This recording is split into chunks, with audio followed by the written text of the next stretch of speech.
자, 여러분 교재 133페이지가 되겠습니다. 외부 효과에 대한 내용이죠. 자, 시험 문제 올해는 좀 중요한 부분이 되겠습니다. 26회 시험에도 출제했고 28회도 출제를 했었는데, 그래서 30회 시험에 좀 중요한 용어가 되겠습니다.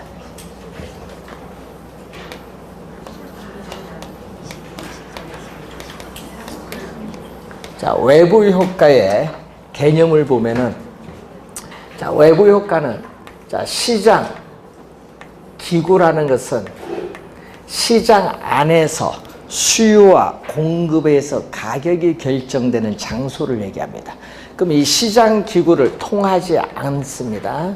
외부 효과는 시장 기구를 통하지 않는다. 이 말은 시장 안에서 가격이 결정되는 것이 아니다. 어디서 결정된다? 시장 경계 바깥 외부에서 가격이 결정되기 때문에 외부라는 명칭이 붙은 거예요. 예? 외부라는 명칭이 붙은 이유가 시장 기구를 통하지 않기 때문에 그렇습니다. 그리고 거래의 당사자가 아닌 제3자, 여러분 거래의 당사자가 아닌 제3자에게 의도하지 않은, 여러분 의도적인 것이 아니라 의도하지 않은, 의도적인 것이 아니라 의도하지 않은 이익을 주는 거죠. 의도하지 않은 편의 또는 이익을 주는 거죠. 자, 이 benefit라는 영어 단어를 우리가 번역을 한 건데, 이 편의, 이익을 주었는데 그 이익에 대해서 대가를 받지 못하는 상태를 우리는 전문용어로 우리 정 플러스의 외부 효과라고 하죠. 정의 외부 효과를 외부 경제란 말 써요. 외부 경제.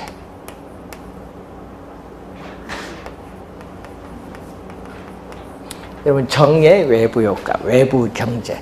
자, 여러분이 이 과수원주의인과 양봉업자 사이의 관계에 있어서 양봉업자가 과수원에 접근함으로써 우리 양봉업자의 꿀 생산량이 늘어났어요. 그러면 양봉업자는 꿀 생산량이 늘어났기 때문에 그 이익을 과수원 주인에게 대가를 지불하느냐? 지불하지 않습니다. 이런 게 무슨 효과? 정의 외부 효과입니다. 정의 외부 효과. 자, 여러분 대규모 생태 공원을 조성해서 쾌적성이 높아져요. 그래서 주변에 부동산에 대한 수요가 증가해서 가격이 오르고 있어요. 그러면은 그 오르고 있을 때 주택 소유자들은 공원을 조성하는 국가나 지방자치단체에게 대가를 지불합니까? 안 하죠. 예? 이런 게 다 정의 외부 효과예요. 정의 외부 효과. 자, 그런데 의도하지 않은, 이번은 뭐를 입혔다? 손해. 의도하지 않은 손해를 입혔는데 또 이 손해에 대해서 대가를 지불을 하지 않는다. 대가를 지불하지 않는 상태를 우리 뭐죠? 마이너스. 부의 외부 효과 또는 마이너스 외부 효과인데, 이것을 외부 불경제라고 하죠. 자, 외부 불경제라는 용어를 사용합니다. 자, 여러분이 고압선 도로가 들어서면은 어떻게 돼요? 고압선 도로가 들어서면 주변에 부동산, 토지, 주택, 부동산 가격이 하락을 하죠. 예? 하락을 하는 것. 예? 근데 손해를 보는데 그 손해에 대해서 대가를 지불하느냐?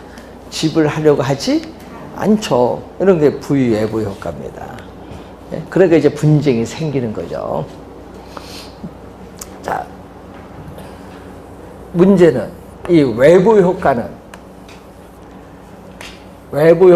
두 가지가 있어요. 하나는 무슨 과정? 소비 과정에서 발생하는 경우 있고, 또 하나는 생산 과정에서 발생하는 경우. 자, 이 소비 과정. 자, 소비 과정에서 발생하는 경우가 하나 있고, 또 생산 과정에서 발생하는 경우 두 가지가 있는데, 자, 이 기초니까 우선은 조건인데, 이 외부 효과는 시장의 실패를 발생시키는 원인이거든요. 그 원인이 뭐 때문에 발생하느냐면은 이 사회적 편익과 사적인 편익이 서로 뭐 하기 때문에 다르기 때문에 외부 효과가 발생해요. 자, 사회적 편익과 사적인 편익입니다. 자, 편익인데 소비함으로써 얻는 이익이거든요. 자, 여러분이 사적인 편익은 개인이 소비함으로써 얻는 이익이잖아요. 이익이 사회에서 얻는 이익 비교를 하는데 문제는 이쪽이 이렇게 되면은 되는 거예요. 부등호. 그래서 사회적 편익, 사적인 편익 비교하는 것은 소비 과정. 그런데 생산 과정은 그렇지 않죠. 생산 과정은 뭐 갖고? 비용을 갖고. 생산하니까 비용. 생산에서는 사회적 비용, 뭐죠? 사적 비용. 자, 사회적 비용, 사적 비용이다. 사회적 비용인데 문제는 여기서는 또 이런 형태가 되는데, 자, 주의를 해야 될 것은 사회적 비용과 사회적 편익, 또 사적 비용과 사적 편익을 비교하는 것이 아니라는 거죠. 이 사회적 편익과 사적 편익이 다르고 또 사회적 비용과 사적 비용이 다르기 때문에 외부 효과가 발생하면서 시장에 실패가 발생하는 겁니다. 자, 그래서 정의 외부 효과든 부의 외부 효과든 하여튼 시장에 실패는 발생한다. 자, 그런데 문제는 이 경우인데 개인이 소비를 함으로써 얻는 이익, 우리가 보면은, 자, 여러분 독감 예방, 요즘 겨울철이니까 독감 예방 주사를 맞는 거죠, 여러분이. 자, 여러분 독감을 안 걸려고 여러분은 우리가 독감 병원에 가서 예방 주사를 맞았어요. 그럼 개인이 독감 예방 주사를 소비함으로써 얻는 이익이죠, 독감 예방. 근데 그것이 개개인이 다 예방 주사를 맞아보세요. 그럼 사회 전체적으로 독감이 예방되면서 사회적 이익이 더 커져요. 예? 예? 그 사회적 편익이 더 커진다. 이런 경우를 뭐라고 한다? 정의 외부 효과. 정의 외부 효과. 독감 예방주사, 이런 거. 자, 그리고 여러분 술이나 담배 소비는, 술, 담배 소비는 뭐다? 부의 외부 효과. 자, 개인이 담배를 흡연함으로써 생기는 이익이 있는데 문제는 개인이 그 흡연이 사회적으로 보면 간접 흡연으로서 주변 사람들에게 피해를 줘요. 피해를 주니까 사회적 편익은 줄어들어요. 그러니까 뭐가 커요? 사적인 편익이 크죠. 술, 담배 소비인데 이런 경우는 우리가 마이너스, 부의 외부 효과, 손해를 입힌데 그 손해에 대해서 대가를 지불하지 않죠. 여러분 간접 흡연하는데 여러분 그 사람부터 야, 너 피니까 나한테 대가를 주어서 피워라. 그거 아니잖아요. 네? 그래서 여러분이 이러한 우리 사례 같은 거 한번 보고 이제 따져보는 겁니다. 자, 소비 과정은 뭐 갖고? 편익을 가지고. 그리고 생산은 비용인데 기업이 막대한 연구 개발 비용을 투입을 해서 기술을 혁신했어요. 기술 혁신했는데요. 이 기술에 대한 파급 효과가 있어. 파급 효과로 인해서 사회에서 부담하는 비용은 점점 뭐 한다? 줄어들죠. 이 기술 파급 효과로 인해서 사회에서 부담하는 비용은 점점 줄어드는 정의 외부 효과가 나타나요. 자, 그런데 자, 환경 오염물질을 배출시키는 우리가 화학 공장이 들어선다. 들어서면은 개인 공장이 제품을 생산하는데 드는 비용보다 어떻게 돼? 사회적 비용이 더 커요. 왜 크느냐? 우리는 사회적 비용은 사적 비용만 있는 것이 아니라 환경 오염물질을 배출하기 때문에 환경 오염물질을 한 단위 더 정화하는데 추가적으로 드는 비용인 외부 비용이 들어가기 때문에 사회적 비용이 사적 비용보다 더 크다. 그래서 외부 비용이 들어가죠. 그래서 여러분 28회 시험에는 이렇게 출제했죠. 이 부의 외부 효과는 사회적 비용을 증가시킨다? 맞는 지문이고 사회적 비용을 감소시킨다? 하면은 틀린 지문이죠. 시험 문제는 사회적 비용을 감소시킨다고 출제했어요. 28회 시험.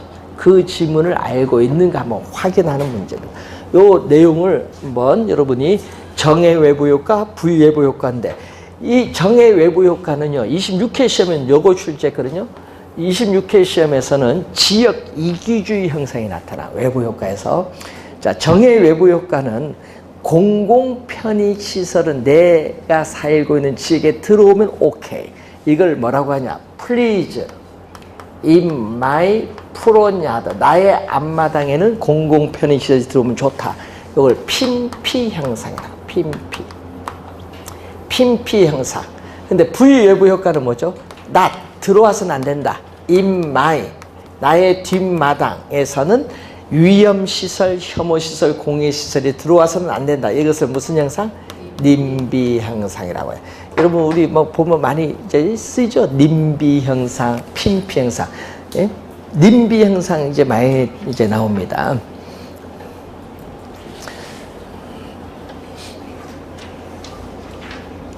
자, 요즘에 정부가 공공주택을 공급을 하려고 하죠. 정부가 후보지인데 요즘 국토교통부에서 아직 발표 12월 달에 뭐 발표한다고 하는데 신도시 후보를 발표하면은 이 민간도 있지만은 공공주택 공급도 많이 이루어지는데 문제는 그 도시가 들어있는 지역은 반대할 거예요? 뭐 할까요? 공공주택이 들어온다면 반대를 해요. 왜냐? 어떻게 돼요? 우리는 님비 형상에서 주택 가격이 하락을 한다고 보기 때문에 들어오는 걸 반대를 해요. 네? 그래서 요즘에 공공주택 공급하기가 상당히 우리가 어렵다 얘기입니다. 요즘 쉽지가 않아요. 자, 그래서 공공주택 저 강남에 가서 공급하면 딱 좋은데. 네. 자, 요 기본적 개념 알아두시고, 정의 외부 효과는 뭐죠? 핀피 형상. V 외부 효과는 님비 형상이 나타난다. 자, 그래서 외부 효과가 발생하면 이것도 해결하는 방안이 있는데 그것은 여러분이 나중에 일요일 가서 좀 자세하게 배울 때 한번 보고 우선 기본적 개념부터 확인을 좀 해보시기 바랍니다. 자, 137페이지 오시면은 공공재가 나옵니다. 공공재. 자, 공공재가 나오는데 공공재는 사적 재화와 서로 반대되는 말인데 공공재는 두 가지 특성을 가져야 됩니다. 거의 교재 보면 소비의 비경합성, 소비의 비배제성이죠. 자, 우선은 이 사적 재화, 이 사적 재화와 반대되는 말이 바로 뭐가 된다? 공공재. 자, 공공재는 두 가지 특성을 가져야겠죠. 자, 소비에 있어서의 뭐가 나온다? 비경합성이에요. 경합성. 경합이 말 그대로 해석하면 되겠네요. 경합이 일어나지 않는 거. 경합이 일어나지 않는다. 예? 우리가 여러 사람이 우리가 소비를 하여도 소비하는 양에는 변화가 없어요. 본인이 소비한다고 해서 다른 사람의 소비가 줄어들지 않는 거예요. 이 소비하는 여러 사람, 많은 사람이 그 재화를 소비하여도 소비하는 양에는 아무런 변화가 없다. 누구든지 소비할 수 있다. 누구든지 소비할 수 있어. 뭐 한다? 공동 소비를 할 수 있다. 경합이 일어나지 않는다. 본인이 소비를 함으로써 만족을 얻었어요. 그럼 다른 사람이 소비해도 똑같은 만족을 얻을 수 있는 거예요. 소비하는 양에는 변화가 없는 게 비경합성. 그러면 여기는 뭐죠? 여기는 어떤 특성이 있어요? 여기는 소비에 있어서 뭐죠? 여기는 경합이 나타나. 경합이 나타나. 사적 재화는. 그리고 소비에 이건 또 뭔다? 대가를 지불하지 않는 사람은 소비에서 배제시킬 수 있어. 배제시킬 수 있어요. 그런데 우리는 공공재는 어떻게 돼요? 어떤 재화를 소비하는데 대가, 비용을 지불하지 않는 사람일지라도 그 재화의 사용으로부터 배제시킬 수 없어요. 대표적으로 뭐 국방, 치안 이런 거죠. 소비의 뭐다? 비배제성에. 소비의 비배제성. 소비의 비경합성, 소비의 비배제성이 대표적인 특성인데, 자, 이 공공재의 특성으로 인해서 이렇게 나오죠. 자, 어떤 재화를 소비하는 데 있어서 대가 비용을 지불하지 않는 사람은 배제를 시켜야 되는데 배제를 못 시키다 보니까 어떻게 돼요? 공짜로 이용하는 사람이 막 나타나요. 뭐가 발생하죠? 무임 승차 문제가 발생. 무임 승차자 문제가 발생한다. 자, 밑에서 복충학습 밑에서 네 번째 무임 승차자가 나오죠. 그래서 다른 사람들이 비용을 투입을 해서 생산된 재화를 우리는 비용을 지불하지 않는 사람이 공짜로 이용을 하고자 하는 무임승차자 문제가 발생하는 겁니다. 무임승차자 문제, 누가 많을 것 같아요, 이게? 예. 오히려 이거 보면요, 돈 있는 사람이 더해. 무임승차자 문제를 보면. 전 세계적으로 그래요, 여기 보면은. 예? 돈 없는 사람은 꼬박꼬박 어떻게 돼요? 뭐한데 우리나라 전 세계 똑같을 거예요. 전 세계에서 제일 불쌍한 계층이 뭐냐? 여러분 근로자 계층이에요. 월급 탁 나오는데 국가에서 나오기 전에 미리 뺏어가 버리잖아요. 그러니까 얼마나 이게. 그래서 우리 봉급 생활자가 제일 불쌍한 것 같아. 보면 무임. 근데 돈 있는 사람은 뭐다? 세금 내려가면 어디저리 막 피하려고 하고, 예? 무임승차를 많이 하려고 하죠. 예? 그러고 보면은 캐나다도 대단한 국가예요. 복지는 최고로 주는데 소득이 무조건 돈 버는 사람, 못 버는 사람 무조건 없어. 예? 100원 벌든 50원 내야 되고, 1억 번 사람도 5천만 원 내야 돼. 뭐, 소득의 50% 가져가. 예? 적게 벌든 많이 벌든. 그 대신 복지는 최고로 해줍니다. 우리나라는요, 그렇지 않죠. 우리는 뭐다? 예? 소득세의 50%가 세금 안 내요. 우리나라 소득세 내는 사람 중에 50%는 안 내요. 그 50%가 내는 거야. 이래 갖고 뭐 복지를 따지는 문제가 있지. 적든 많든 내야 돼. 그래야 어떻게 더 많은 혜택을, 똑같은 혜택을 받도록 해야 되는데, 우리나라도, 그래서 복지는 외국 선진국 따라가려고 하고 세금은 안 내려고 하고. 그게 문제죠.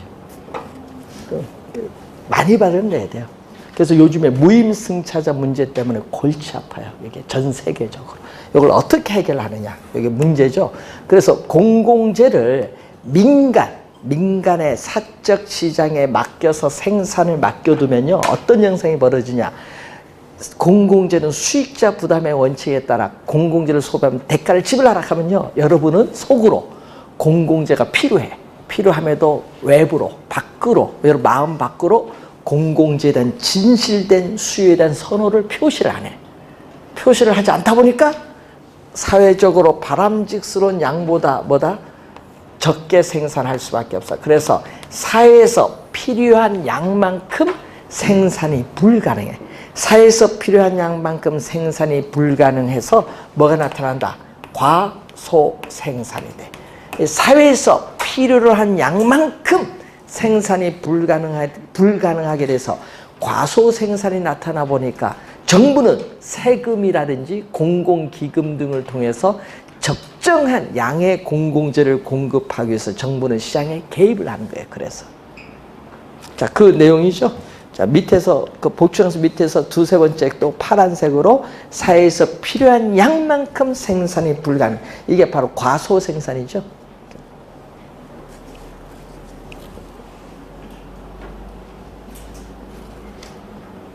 자, 138페이지에 지역지구제가 나오죠. 자, 지역지구제는 토지 이용 규제의 대표적 수단이에요.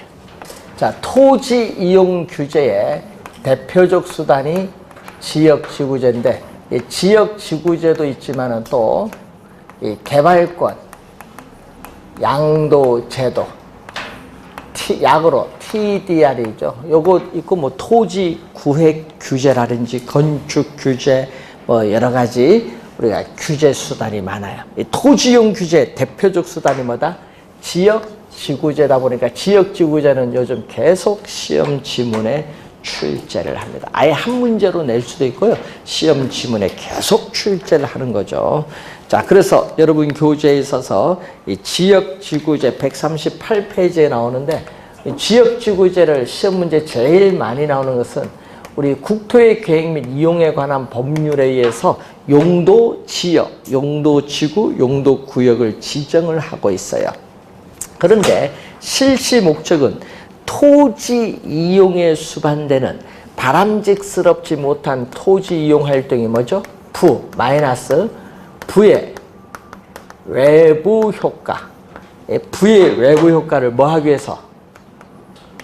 부의 외부 효과를 제거, 감소하기 위해서 지역지구제를 실시하는 목적인데 이게 부단 얘기죠. 부. 시험 문제는 뭘로 낸다? 정으로 출제, 플러스. 그러니까 이걸 벌써 말을 바꿔서 출제하는 거죠. 정의 외부 효과가 아니라 토지 이용에 수반되는 바람직스럽지 못한 토지 이용 활동인 부의 외부 효과를 제거하거나 감소시키기 위해서 지역 지구제를 실시하는 목적이 있다. 이게 상당히 중요해요. 이 지문에 제일 많이 나오죠. 요즘에 또 뭐가 여러분 우리 이슈가 많이 돼요. 여러분 토지를 개발할 거냐, 토지를 뭐 한다? 보전할 거냐, 또는 보존할 거냐. 상당히 여기 뭐 말이 많죠.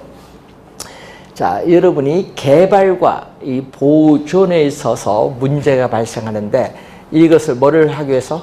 조화. 토지의 개발과 보존을 조화를 기하기 위해서, 조화롭게 하기 위해서 지역 지구제를 실시하는 목적이 있어요. 조화를 위해서. 자, 현 세대. 자, 여러분이 현재 여러분 세대거든요.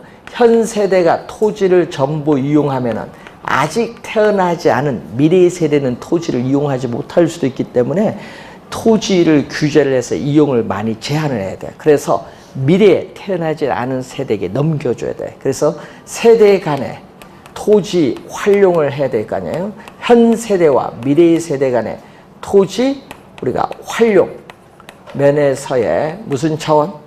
형평성 차원. 세대 간의 토지 활용 면에서의 이 형평성 차원에서 지역 지구제를 또 실시하는 목적이 있다. 그러니까 현 세대가 전부 이용하면 안 되고 아직 태어나지 않은 미래의 세대로 넘겨줘야 된다. 자, 여러분 우리 공법에서 국토의 계획 및 이용에 관한 법률에서 용도 지역 몇 개 있죠? 도시지역, 관리지역, 농림지역, 자연환경보전지역인데 용도 지역은 서로 중복되지 않습니다. 자, 토지를 경제적 효율적으로 이용하고 우리가 공공복리의 증진을 도모하기 위해서 서로 중복되지 아니하게 도시관리계획으로 결정하는 지역이 용도지역이에요. 그럼 서로 중복되지 아니하겠는데 여러분 27, 8회 시험에 용도지역 개념, 공법상의 이 개념을 출제를 했어요. 용도지역 개념, 개론에. 그러면은 또 시험 문제 또 우리 출제 개론에 이렇게 나오거든요. 도시지역 중 자연환경보전지역은 이렇게 막 나가요. 그럼 그 질문 틀렸어요. 왜? 도시지역과 자연환경보전지역, 용도지역은 중복되지 않죠. 자연환경보전지역은 도시지역이 아닌 지역에서 지정하는 거예요. 네? 그러니까 틀린 지문이지. 네? 그러니까 시험 문제는요, 막 말장난이 심해요. 네? 뭐 중개사법만 심한 줄 알아요? 개론도 심해요. 말 한두 글자 바꿔버리잖아요. 네? 그래서 여러분이 우리 공법상의 지문이 지역지구제에 들어온다는 거예요. 그럼 용도지구는 어떻게 돼요? 용도지구는 하나의 대지의 중복 지정이 가능하다. 여러분 고도지구, 보호지구 중복 지정 가능해요. 그리고 또 용도구역도 중복 지정이 가능해요. 개발 제한 구역 내에 도시 자연 공공구역 지정 가능해요. 네? 그런데 뭐만 안 돼요? 용도 지역만 중복 지정이 안 된다.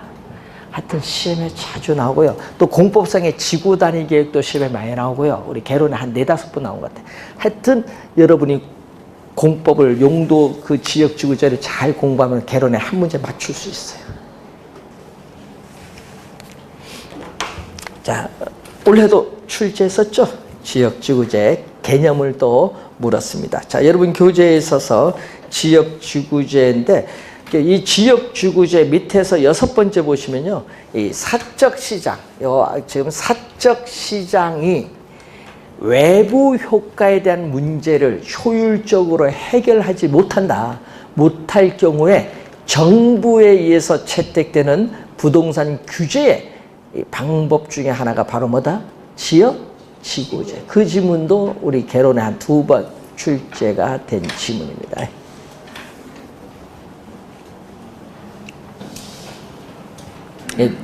공법상의 지문이 출제된다 이렇게 보시면 되겠고, 자, 여러분이 우리나라 지역 지구제의 문제점은 뭐냐 하면요, 우리나라는요 이 지역의 특성과 기능에 맞는 지역을 지정한 것이 아니라 전국토를 획일적으로 용도를 지정했다는 문제가 있어요.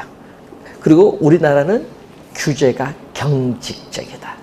신축적이지 못하고 경직적이야, 우리나라는. 즉, 우리는 지역지구제가 잘못 지정이 됐다든지 또는 사회적, 경제적 여건에 신축적으로 대응을 하지 못하는 경우가 많아요. 경직적이니까. 그래서 사회적으로 바람직스러운 토지용이 배제될 수 있는 문제점을 많이 가지고 있습니다, 우리나라는. 자, 뭐 그런 내용이 여러분이 한번 나중에 확인해 보시기 바라고, 자, 141페이지로 가시면은 정부의 시장 개입의 방법, 토지 정책 수단, 이것도 매년 출제합니다. 올해 시험에도 또 출제했죠, 당연히.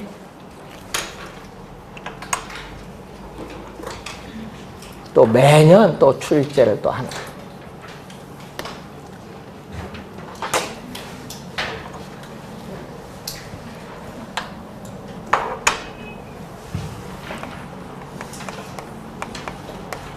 정부의 시장 개입에 뭐를 묻죠? 방법. 방법은 토지 정책 수단을 물어요. 수단. 예? 근데 방법에는요, 시험에 요걸 진짜 잘 구분해야 돼요. 정부가 부동산 시장에 직접 개입을 해요. 직접 개입을 해서 수요자와 공급자의 역할을 적극적으로 수행하는 경우가 있고, 또 뭐죠? 시장 기국의 골격, 틀을 유지를 하면서 이 시장에 가지는 기능을 통해서 우리는 소기의 정책 효과를 달성하고자 하는 간접적인 개입, 두 가지로 크게 나와요. 요거 구별 못해서 틀리신 분 진짜 많아요. 하여튼 직접 개입, 간접 개입 우선 구별을 요거 정확하게. 우선 직접 개입은 뭐죠? 공영개발이에요. 자, 정부가 부동산 시장에 직접 개입해서 어떻게 개발하는 공영개발. 여러분 뭐 택지 공영개발 뭐 많이 들어본 공영개발. 그리고 토지 뭐다? 우리는 개발 대상 지역의 토지를 전면 매수하는 것을 원칙으로 강제로 수용하는 경우, 이런 것도 뭐다? 직접 개입이지. 자, 도시개발법에 의한 도시개발사업을 시행한다든지 또는 공공임대보유제. 자, 여러분 공공임대보유제는요, 조성된 택지를 분양을 하지 않고 임대를 하는 제도를 얘기해요. 예? 자, 그리고 시험 문제 2년 연속 출제했죠. 28, 9에 계속 나온 게 뭐? 직접 개입, 요거 계속 나왔는데, 토지 비축제도 직접 개입. 작년, 올해 계속 나왔죠. 작년에는 비축제도를 아예 한 문제로 물었습니다. 토지 비축제도 또는 토지 은행제도. 이런 게 직접 개입인데, 간접 개입은 뭐죠? 세금. 자, 이런 보유세인 재산세나 종합부동산세를 우리가 부과한다든지, 자, 여러분 거래세인 취득세나 양도소득세를 부과한다. 하여튼 세금을 부과하는 것은 간접 개입. 자, 보조금. 자, 여러분 임대료에 대한 보조금을 지급한 것도 간접 개입. 간접. 자, 시험에 나올 때 주의를 많이 해야 될 게 요거죠. 뭐다?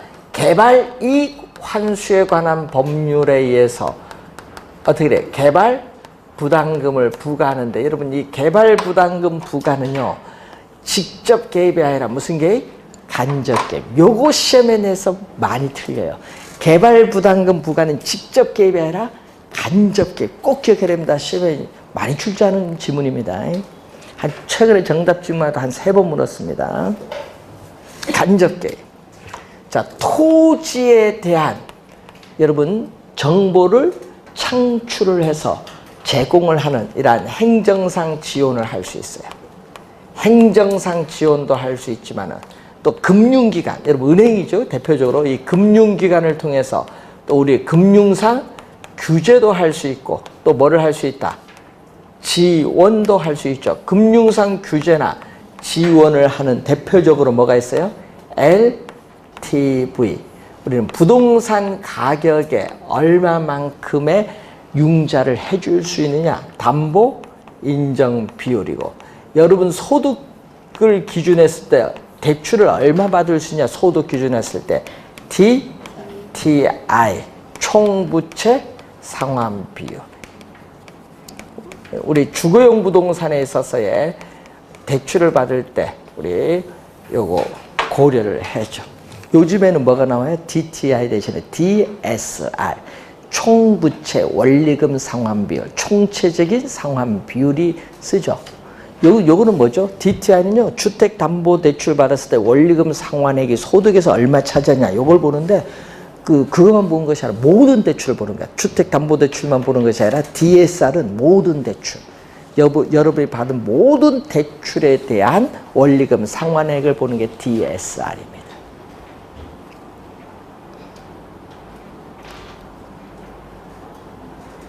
간접입니다. 금융기관을 통해서 간접적으로 규제를 하는 겁니다. 무슨 게? 간접계. 요거 구별 잘 해두셔야 됩니다. 시험 문제. 자, 그리고 여러분 교재에 이제 넘어가서 거기에 143페이지에 보시면은 토지 공개념이 나오죠. 자, 여러분이 앞에서 뭐를 배웠죠? 부증성을 배웠죠. 부증성. 토지의 특성 중 부증성의 특성에서 토지의 면적은 뭐다? 유한하기 때문에 나타나는 개념이 뭐죠? 토지가 유한하기 때문에 나타나는 개념이 토지 공개념. 부증성의 특성과 관련이 있거든요. 자, 토지 공개념이란 용어가 나왔거든요. 예? 그래서 여러분이 우리가 89년도 조사를 했어요. 국회에서 조사를 했다. 우리나라 전국토를 대상으로 조사를 한 겁니다. 뭐라고? 우리나라 국공유지를 제외한 민간이 보유한 토지 민유지의 약 91%.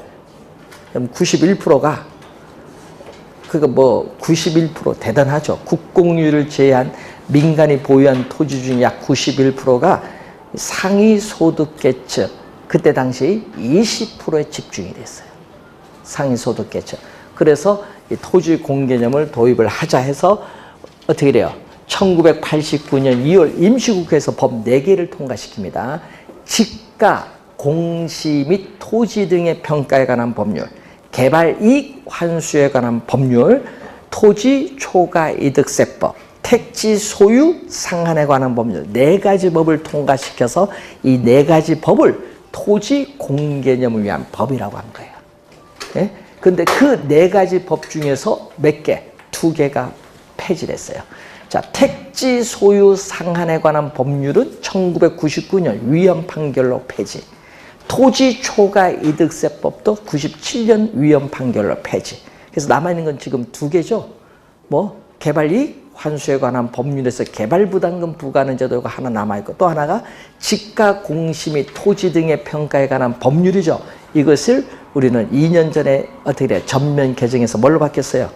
감정평가 및 감정평가사에 관한 법률, 그리고 부동산 가격 공시에 관한 법률로 나눴어요. 그래서 우리 부동산 가격 공시에 관한 법률, 감정평가 및 감정평가사에 관한 법률 2개로 나눠졌어요. 2년 전에. 그래서 어떻게 돼요? 법이 많이 쇠퇴를 했죠. 그러니까 이 헌법상, 헌법이 위에 있으니까 헌법 위헌 판결을 받은 거죠. 문제가 되는 게 그런 거잖아요. 여러분 토지 초과이득세는 왜 문제가 됐을까요? 예? 위헌 판결인데 토지를 일정 부분 이상 보유하면 세금하는데 문제는요. 가격이 비쌀 때 어떻게 돼요? 세금 많이 낸데 그럼 가격이 떨어지면 받은 건 돌려줘야 될 거 아니에요. 아직 팔진 않았으니까 미실현 이익에 대해서 세금 부과하는 건 위헌이에요. 예? 그러니까 문제가 생겨요. 종합부동산세법도 옛날 그래서 위헌 판결 받으려 하니까 약간 액수를 낮춰라 이거. 왜? 법 취지 안 맞으면 위헌으로 갑니다. 예? 그래서 함부로 뭐 하는 게 아니에요. 예? 재산권에 심된 영향을 주면 위헌 판결로 가버립니다. 예? 그래서 이 토지 공개념이 많이 후퇴를 한 건데 원래 출제했어요. 원래 법 4개 냈거든요. 박스 안에 법 4개 놓고 현재 우리나라에서 시행하고 있는 정책을 물었어. 그 중에 2개가 택지 소유 상한제 그리고 토지 초과 이득세제 2개가 나왔고 요거 위헌 판결 아까 폐지됐죠? 그럼 현재 우리나라 시행되고 있지 않고 4개 중에 2개가 정답이죠. 하나가 뭐죠? 부동산 실거래가 신고제 요게 나왔고 또 하나가 뭐 나왔더라? 예? 개발 뭐 하나 또 하나 있는데 2개를 냈어요. 그 토지거래 허가제 내는가 2개가 정답이었습니다. 원래 시험에. 그래서 그 관련해서 우리가 이런 걸 기본적으로 잘 봐야 되는데 그래서 거기 봤더니 토지에 뭘 강조한다. 예? 자본주의 체제 하에서 토지는 사유화가 되기 때문에 토지 소유자의 개별적 권리나 이익은 최대한 보호가 되어야 되지만은 부증성에서 토지는 유한되기 때문에 국토 전체적으로 봤을 때는 어떻게 돼요? 공공복리적 차원에서 우리는 규제를 좀 해야 되겠다. 토지 정책상에 나타나는 개념이죠. 그래서 토지에 뭐를 강조한다? 공익성을 강조하는 사회성, 공공성, 사회성, 공공성, 공익성을 강조하는 개념이다. 그래서 토지 소유권은 절대적으로 보호를 해야 될 권리는 아니라는 거죠. 절대적 권리가 아닙니다. 토지 소유권은 어떻게 돼요?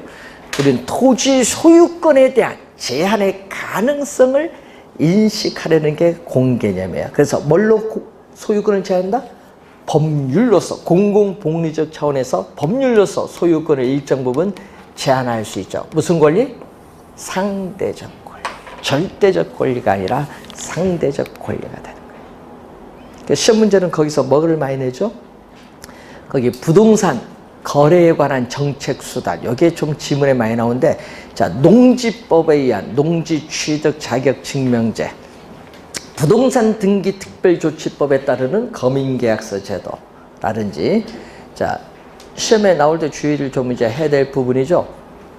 자 부동산 거래 신고 등에 관한 법률에 의해서 2가지가 있어요.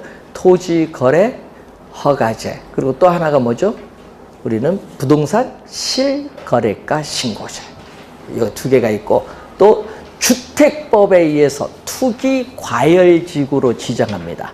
그러면은 분양권 전매 제한 조치를 취해줄 수 있고 또 투기지역, 이 지정지역을 소득세법입니다. 소득세법에 따라 투기지역, 지정지역을 지정하면은 어떻게 양도소득세를 실거래가로 부과를 합니다.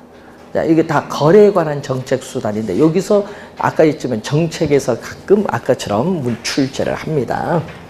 정책 수단 원래 29회 시험에 출제를 또 했었습니다. 자, 우선 한번 이거 이용에 관한 정책 대표적 하면 지역 지구제. 토지 이용에 관한 정책 수단은 지역 지구제고 144페이지 보시면은 개발이익 환수제도가 나오죠. 자, 개발이익은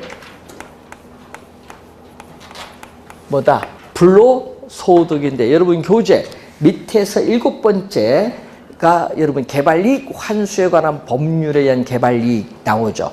자, 우리는 개발사업의 시행 또는 토지 이용 계획의 변경, 기타 자연적 우리가 사회적 조건이 또 변하죠. 또 사회 경제적 요인에 의해서 정상적인 집가 상승분을 초과를 하여 우리는 개발사업 시행자라든지 또는 토지 소유자에게 귀속되는 토지 가액의 증가분을 개발이익이라고 하는데 이것은 그 2번이 개발이익 환수에 관한 법률 제2조에 나오는 개발이익의 개념이 거기 나와 있습니다.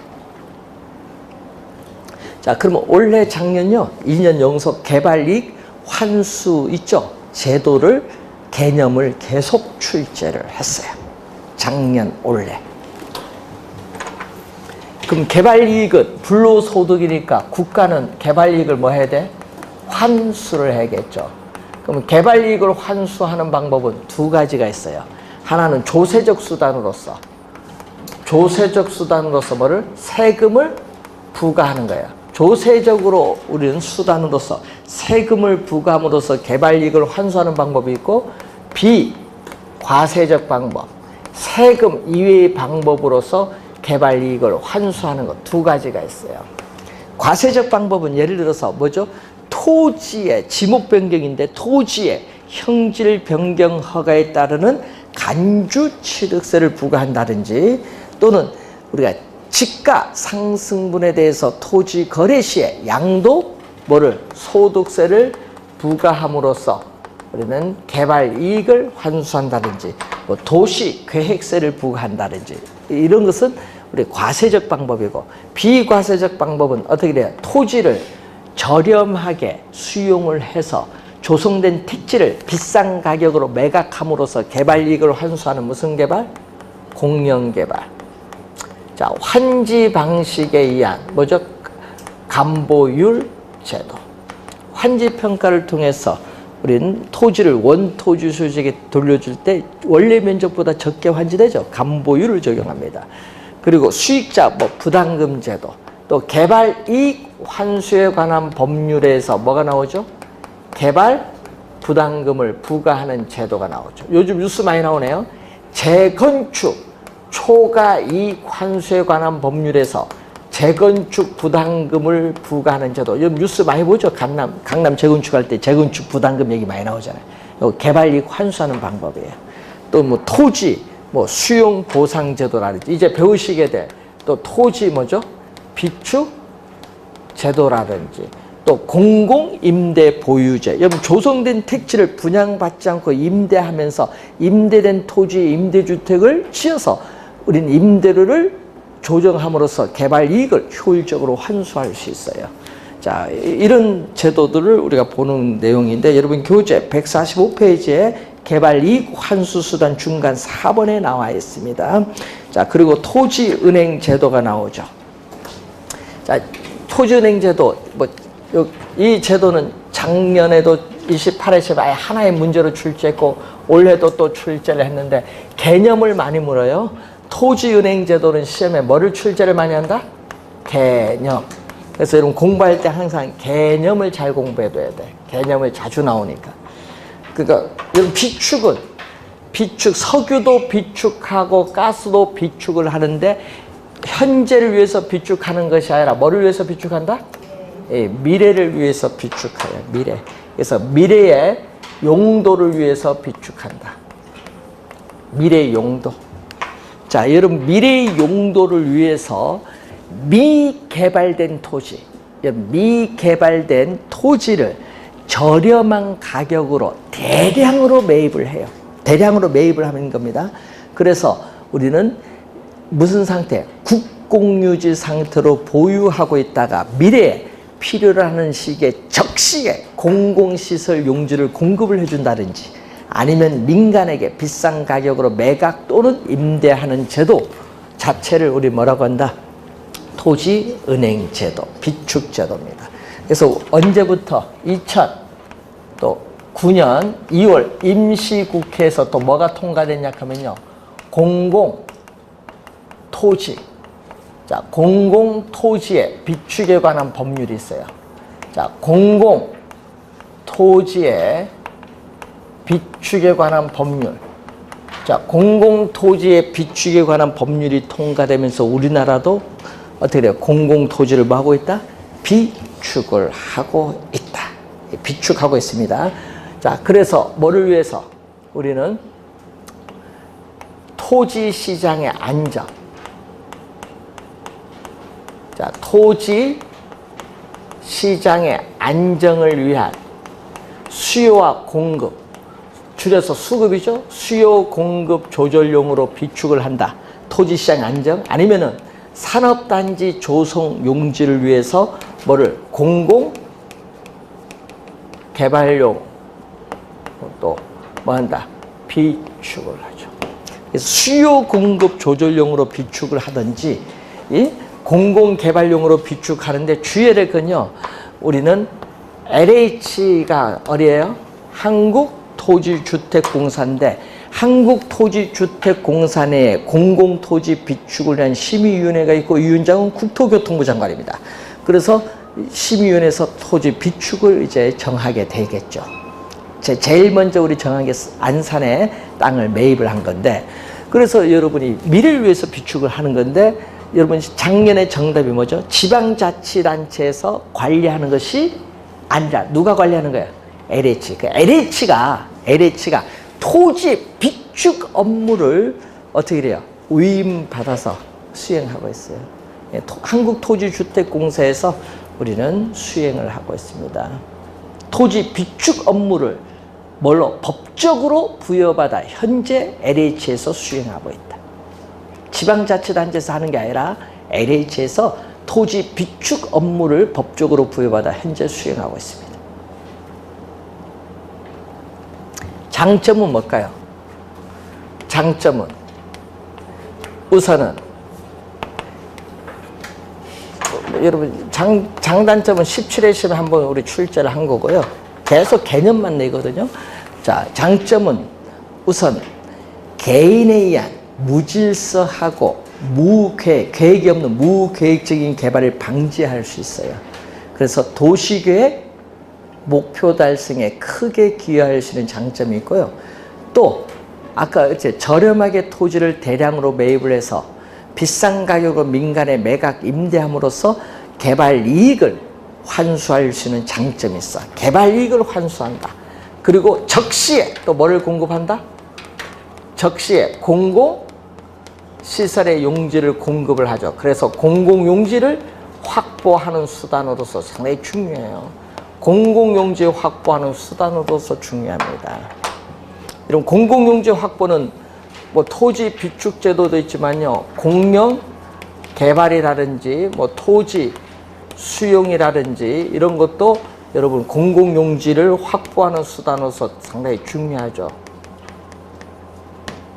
공영 개발, 토지 선매, 토지 수용 이런 것은 어떻게 돼요? 공공 용지를 확보하는 수단으로서 상당히 중요한 수단인데 토지 선매 계속 출제가 또 되고 있는 용어죠. 미리 매입을 하는 거 여러분이 공인중개사법에서 또 배워요. 토지거래 허가제 배울 때. 자, 이게 되고, 자, 그 다음에 단점은 여러분 토지를 대량으로 매입을 하는데 토지 매입 비용이 많이 든다. 하여튼 토지 매입 비용이 많이 든다. 토지 매입 비용이 많다. 우선 단점. 그리고 또 매입 시와 매각 시까지 오랜 기간 국공유지 상태로 보유를 해야 되거든요. 관리상의 어려운 문제가 발생하고요. 이 관리를 소홀히 하면요. 저소득층에 의한 불법 점유가 나타날 수 있는 문제점이 있어요. 그런 점은 뭐 문제점이지. 또 투기 방지 대책이 없이 토지를 대량으로 매입을 할 경우에는 뭐 한다?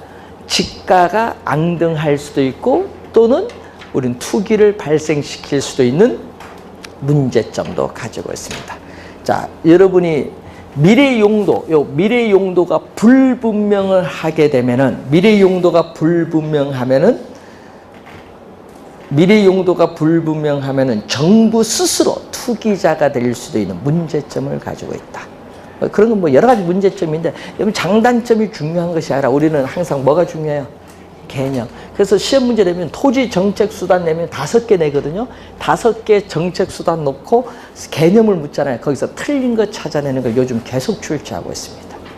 여러분 우리 개론만 나오는 게 아니에요. 여러분 2년 전에는 부동산 실거래가 신고제도 나왔어요. 공인중개사법. 토지 거래 계약 허가제도 나오고요.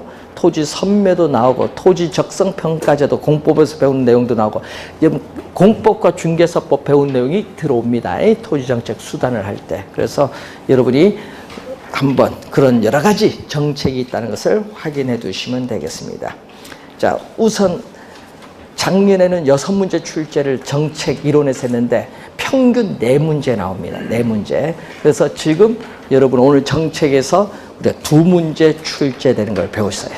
원래 한 4문제 나올 것 같은데 원래 2문제 출제되는 거 배우고 이제 나머지 2문제 출제되는 게 임대주택 정책에서 3문제, 조세 정책에서 3문제 출제가 되는데 우선 요 두 단원 또 분양 정책 이건 가끔씩 나오는 건데 여기 관련해서 여가 과정하고 이것은 우리가 다음 주에 강의를 진행하도록 하겠습니다. 자, 오늘 수고하셨습니다. 감사합니다.